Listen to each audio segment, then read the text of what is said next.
ঘটনা সেদিন দুপুরে নতুন বউ পর্ণা সেদিন রান্না করছিল।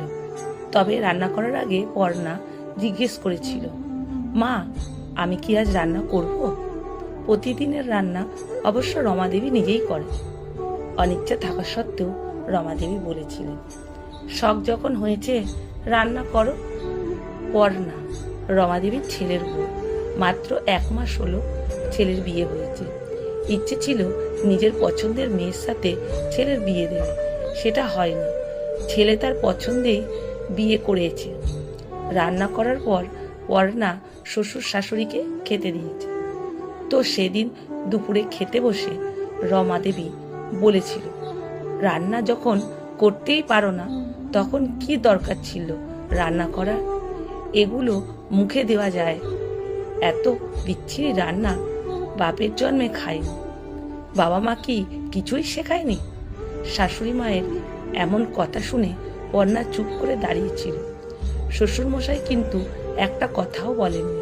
তিনি চুপচাপ খেয়ে নিয়েছিলেন, কোনো কথার উত্তর দেননি। খাওয়া দাওয়ার পর নিজের ঘরে গিয়ে গজগজ করতে করতে রমাদেবীকে কটাক্ষে বলে, তুমিও তো বাপু সেই লোক আছো, অত বাজে রান্নাটা চেটেপুটে খেয়ে নিলে। আর আমি রান্না করলে একটু 19-20 হলে দুটো কথা শোনাতে ছাড়তে না? এখন তাই ভাবছি, কি করে খেয়ে নিলে তুমি? এই রান্নাটা যদি নিজের মেয়ে করতো তাহলে কি না খেয়ে পারতে? আচ্ছা রমা, তুমি মেয়েটাকে দুটো কথা শোনালে রান্না খারাপ হয়েছে বলে। ওইভাবে না বলেও তুমি অন্যভাবে বুঝিয়ে বলতে পারতে মেয়েটা কি ভাবছে বলো তো। এগুলো তো শিখে আসা দরকার। তো বাপের বাড়িতে শেখেনি কেন? বাপের বাড়িতে ওর বাবা মা পড়াশোনা শিখিয়েছে। মেয়েরা তো বিয়ের পর সংসারই হয়। সংসারের কাজ তো সংসার করতে করতেই শেখে। আমাদেরও তো কিছু দায়িত্ব থাকে, আমরা শেখালেই তো ও শিখবে। না শিখিয়ে যদি ভুল ধরতে থাকি তাহলে হবে? শ্বশুর শাশুড়ি কখনো বাবা মা হয়ে যায় না। বাবা মা হতে গেলে কিছু দায়িত্ব পালন করতে হয়। ওকে শেখাতে হবে। এ বাড়িতে ও নতুন, তাই ভুল না ধরে ভালোভাবে বলো, রান্নাটা খুব একটা খারাপ হয়নি, পরের দিন এইভাবে করো, দেখবে আরো ভালো হবে। যতটা দেবে ততটাই ফিরে পাবে। আমি ওসব পারবো না। কচি খুকি তো নয়। এগুলো শেখানো কি আমাদের দায়িত্ব? অবশ্যই আমাদের দায়িত্ব। এই দায়িত্বগুলো পালন করলে একদিন ও ঠিক আমাদের প্রতি কর্তব্য পালন করবে।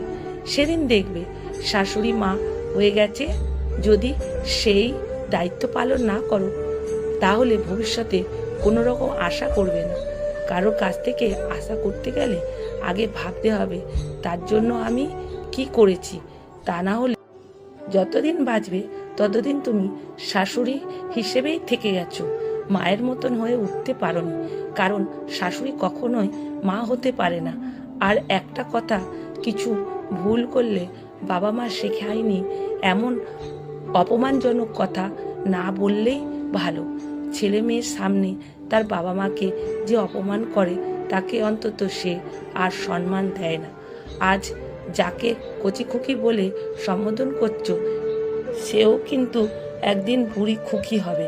সেদিন কিন্তু তোমার একটা কথাতেও গুরুত্ব দেবে না। সব কিছু আয়নার মতো, যা দেখাবে তাই দেখতে পাবে। সম্পর্ক ভালো থাকে পারস্পরিক সহযোগিতায়। ভালো থাকতে গেলে নিজেকে ভালো হতে হবে। সমাপ্ত। কলমে সরজিৎ ঘোষ, পাঠে অনিতা ভট্টাচার্য।